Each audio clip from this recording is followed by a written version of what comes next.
বিশ্বকাপের প্রথম ম্যাচ শেষ হতেই বদলে গেছে অনেক হিসাব। কেউ গোলের বন্যা বইয়ে দিয়েছে, কেউ আবার বড় নাম নিয়েও আটকে গেছে ড্রয়ে। জার্মানি আর্জেন্টিনা এগিয়ে, কিন্তু ব্রাজিল স্পেন পর্তুগালের সামনে এখন বড় পরীক্ষা।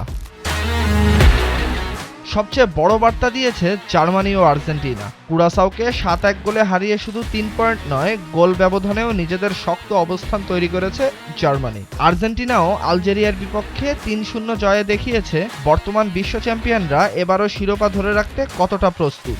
ইংল্যান্ড, ফ্রান্স, যুক্তরাষ্ট্র ও মেক্সিকো জয় দিয়ে শুরু করেছে নিজেদের অভিযান। তবে বিশ্বকাপের শুরুটা কঠিন হয়েছে কয়েকটি বড় দলের জন্য। ব্রাজিল মরক্কোর বিপক্ষে 1-1 গোলে ড্র করে হারিয়েছে গুরুত্বপূর্ণ 2 পয়েন্ট।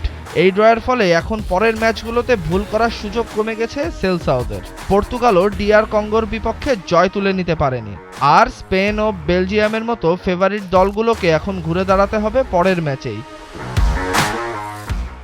নতুন ফরম্যাটে প্রতিটি গ্রুপ থেকে শীর্ষ 2 দল যাবে রাউন্ড অফ 32-এ। তাই প্রথম ম্যাচে জয় পাওয়া দলগুলো মানসিকভাবে অনেক এগিয়ে। কিন্তু বিশ্বকাপ কখনো শুধু নামের উপর জেতা যায় না। এবারের আসরে ছোট দলগুলোও দেখিয়ে যাচ্ছে তারা কাউকে ছাড় দিতে প্রস্তুত নয়।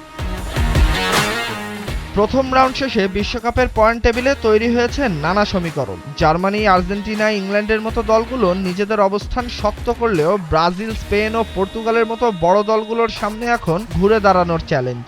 তবে বিশ্বকাপের আসল লড়াই তো এখনো বাকি। পরবর্তী ম্যাচগুলোতেই পরিষ্কার হবে কারা যাবে রাউন্ড অফ 32-এ আর কার স্বপ্ন থেমে যাবে গ্রুপ পর্বেই।